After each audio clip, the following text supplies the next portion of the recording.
Incredibly, it was a passion for truth, for principles, for righteousness that caused the destruction of the temple. We discussed last week how baseless hatred was, according to our sages in Masechet Yuma, the cause of the destruction. But there are many other sources, and perhaps another very central one is exactly this by Rabbi Yohanan on page 30, Daf Lam Masechet Bava Metzia, where he incredibly says the following. He says, Lo charva Yerushalayim ela al shedanu badin Torah.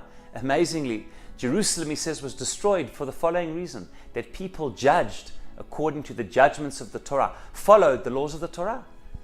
The Talmud says, how else do you want them to judge? What other values should they follow? And then the Talmud says as follows, no, Ela shehe'emidu dinaim al din Torah, velo avdu lifni mishrat adin. Yes, they judged and lived their lives according to the Torah, but did not go beyond the letter of the law. Yes, they followed the letter of the law. They did what was right and what was true and what should have been done.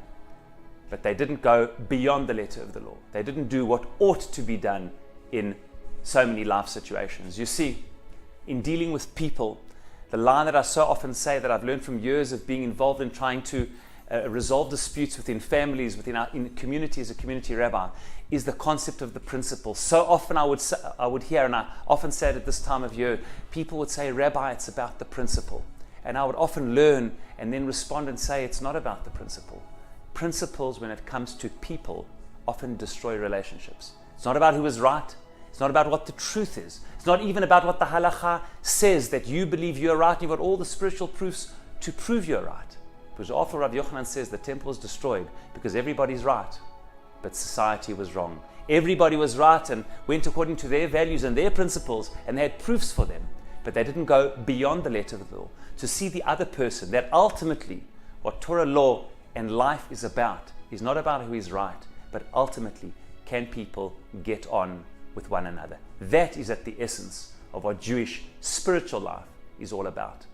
It is for this reason why it is a central principle of halakha, Jewish law, that pshara, trying to find a compromise and a win-win situation, is part of the judicial process. It's not an out-of-court arrangement, says the Gemara in Masechet Sanhedrin. It's an in-court arrangement, because ultimately the essence of the court is not ultimately to get to who is right, but it's ultimately to get to the fact that people should be able, despite who's right and wrong, to be able to move on, to live together and have a relationship despite the differences that they have. And therefore, our spiritual work at this time of year is being able to ensure that the relationships that we cherish, the relationships in families, communities and beyond, are ones which are intact despite whatever claims we might have to the truth, and no matter how much evidence we have that we are right. And once we are able not to hide behind the letter of the law and our own truth, but rather the spirit of the law, bringing couples, families, communities, and ultimately all of Klal Yisrael in the world together, when that is able to happen, that internal work of seeing the person in the relationship and its integrity as central to our spiritual process, when that happens, ultimately, the temple is rebuilt as the expression, the deeper spiritual expression of what Jewish life is all about. May we merit it soon and speedily, Bezrat Hashem, in our days. Shabbat Shalom, and a meaningful fast to all.